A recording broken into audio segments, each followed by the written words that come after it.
संविधानाची मूलभूत चौकट म्हणजे नक्की आहे तरी काय, किंवा डॉक्ट्रिन ऑफ बेसिक स्ट्रक्चर म्हणजे नक्की काय आहे ते या व्हिडिओमध्ये आपण समजून घेणार आहोत। मित्रांनो, जेव्हा केव्हा संविधान, भारतीय राज्यघटना, राज्यघटनेतील दुरुस्ती, घटना दुरुस्ती अशा प्रकारच्या चर्चा आपल्या आजूबाजूला आपण ऐकत असतो, त्यावेळी संविधानाची मूलभूत चौकट, डॉक्ट्रिन ऑफ बेसिक स्ट्रक्चर हा शब्द आपल्या नेहमी कानावरती पडतो। नक्की हे डॉक्ट्रिन ऑफ बेसिक स्ट्रक्चर आहे काय ते या व्हिडिओमध्ये आपण थोडक्यात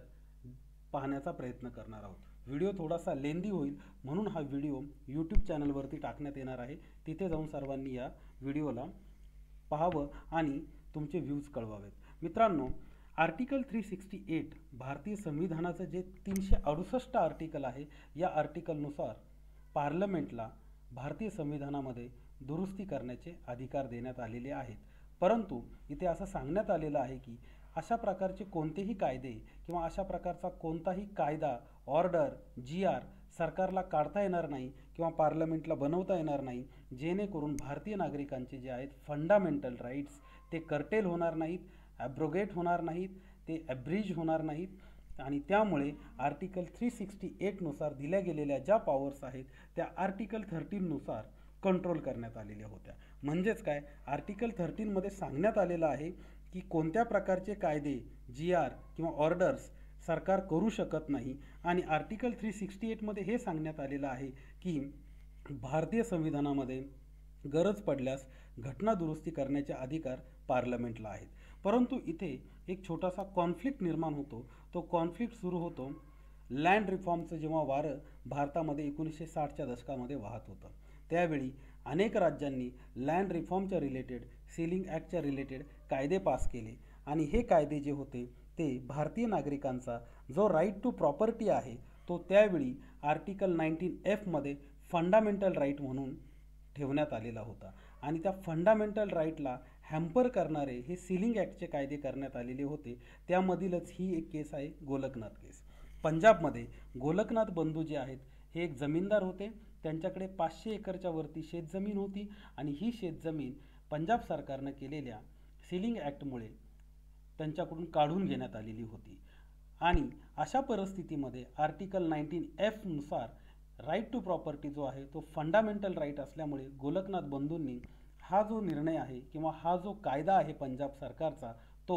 सुप्रीम कोर्टमध्ये चॅलेंज केला। सुप्रीम कोर्टने यावरती निकाल देत असताना असं सांगितलं की हो, आर्टिकल 13 नुसार फंडामेंटल राईट्स म्हणजेच राईट टू प्रॉपर्टी जो आहे तो फंडामेंटल राईट असल्यामुळे राज्यांना अशा प्रकारचे कायदे करता येणार नाहीत जे कायदे नागरिकांच्या फंडामेंटल राईट्सला ॲब्रोगेट करतील। अशा या गोलकनाथ केसमुळे एक प्रकारे पार्लमेंट्स असतील किंवा विधिमंडळ जे असतील त्यांचे कायदे करण्याचे अधिकार जे आहेत ते रेस्ट्रिक्ट केले गेले असं म्हणायला हरकत नाही। परंतु यावरती तोडगा काढण्यासाठी नंतर 24वी घटना दुरुस्ती करण्यात आली, आणि या 24व्या घटना दुरुस्तीने आर्टिकल 13 मध्ये 4था क्लॉज ॲड केला, आणि या 4थ्या क्लॉजमध्ये असं म्हणलं की भारतीय राज्यघटनेमध्ये किंवा संविधानामध्ये अमेंडमेंट करण्याचे जे अधिकार आहेत ते सर्वसाधारण कायदे, सर्वसाधारण ऑर्डर्स, सर्वसाधारण GR किंवा सर्वसाधारण ॲक्ट प्रमाणे नसून भारतीय संसदेला संविधानाने दिलेली विशेष पॉवर आहे, आणि त्या विशेष पॉवरला आर्टिकल 13 मुळे रेस्ट्रिक्ट केलं जाणार नाही। आणि अशा प्रकारे गोलकनाथ केसमध्ये जे फंडामेंटल राईटच्या बाबत केले गेलेले जे कायदे आणि त्यावरती जे सुप्रीम कोर्टनं टाकलेलं बंधन होतं त्या बंधनातून एक मार्ग काढण्याचा प्रयत्न 24व्या घटना दुरुस्तीमध्ये केला गेला, आणि 24व्या घटना दुरुस्तीने गोलकनाथचे जे केसचं जजमेंट होतं, जो एक सुप्रीम कोर्टचा प्रेसिडेंट होता, तो ओव्हररूल केला गेला। म्हणजेच पार्लमेंटला आता अनलिमिटेड पॉवर्स या 24व्या घटना दुरुस्तीमुळे मिळाल्या, जेणेकरून पार्लमेंट कोणत्याही प्रकारची घटना दुरुस्ती संविधानामध्ये करू शकत होती। यानंतर आणखीनच 1971 साली 25वी घटना दुरुस्ती झाली, आणि या 25व्या घटना दुरुस्तीमध्ये देखील 31C जो आहे यामध्ये राज्यांना जर एखादी प्रायव्हेट प्रॉपर्टी ॲक्वायर करायची असेल तर त्या संबंधित असणारे काही बदल केले गेले, आणि ज्यामध्ये फंडामेंटल राईट्सच्या वरती डायरेक्टिव्ह प्रिन्सिपल्स म्हणजेच जे मार्गदर्शक तत्त्वे आहेत भारतीय राज्यघटनेची त्या मार्गदर्शक तत्त्वांना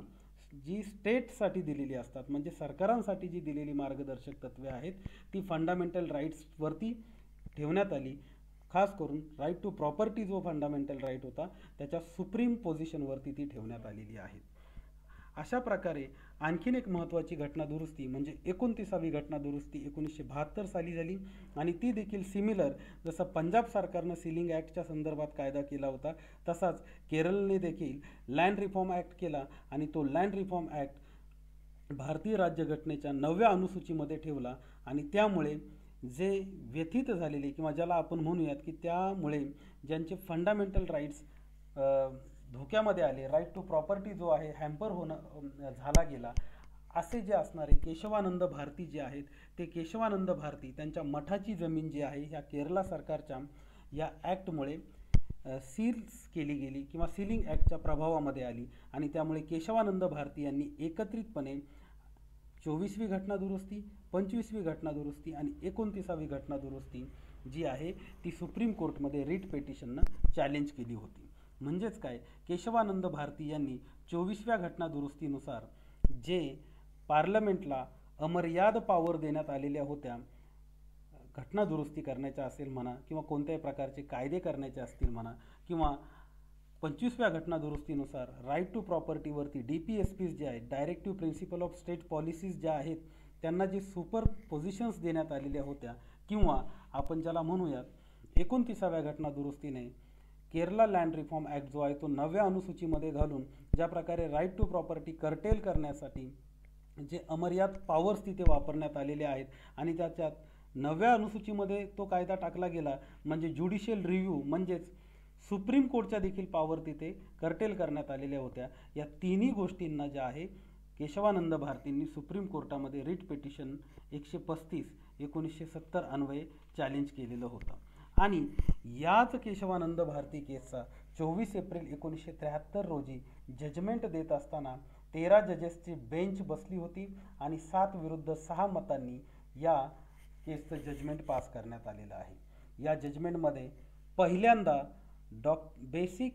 डॉक्ट्रीन ऑफ द कॉन्स्टिट्यूशन म्हणजे भारतीय राज्यघटनेची जी मूलभूत चौकट जी आहे ती चौकट या निकालानं अधोरेखित केली आणि यामध्ये पार्लमेंटचे जे अमर्याद पॉवर्स आहेत कॉन्स्टिट्यूशन अमेंड करण्याचे जे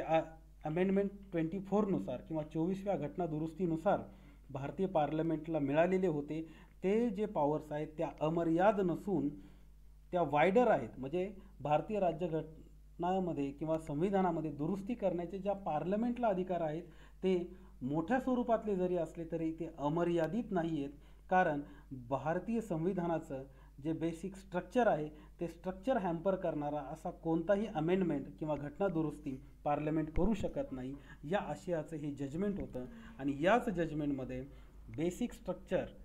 डॉक्ट्रीन जी आहे ती पास करण्यात आली, भारतीय संविधानाची मूलभूत चौकट डिफाईन करण्यात आली. यामध्ये वेगवेगळे जजेस जे होते त्यामध्ये 7 विरुद्ध 6 अशा प्रकारे हे जजमेंट पास करण्यात आलेलं होतं. त्यामध्ये जे चीफ जस्टिस सिक्री होते त्यांनी parliament can amend constitution but not basic structure हे महत्त्वाचं वाक्य म्हणलेलं आहे. म्हणजेच काय, पार्लमेंट जे आहे ते संविधानामध्ये दुरुस्ती करू शकते, संविधानात बदल करू शकते परंतु संविधानाच्या बेसिक स्ट्रक्चरला चेंज करू शकत नाही असं म्हणलेलं आहे. जस्टिस खन्ना यांनी असं म्हणलेलं आहे की पार्लमेंटला घटना दुरुस्तीच्या ज्या पॉवर मिळालेल्या आहेत त्या वाईड आहेत म्हणजे मोठ्या स्वरूपाच्या आहेत, बृहत स्वरूपाच्या आहेत परंतु त्या अनलिमिटेड नाही आहेत.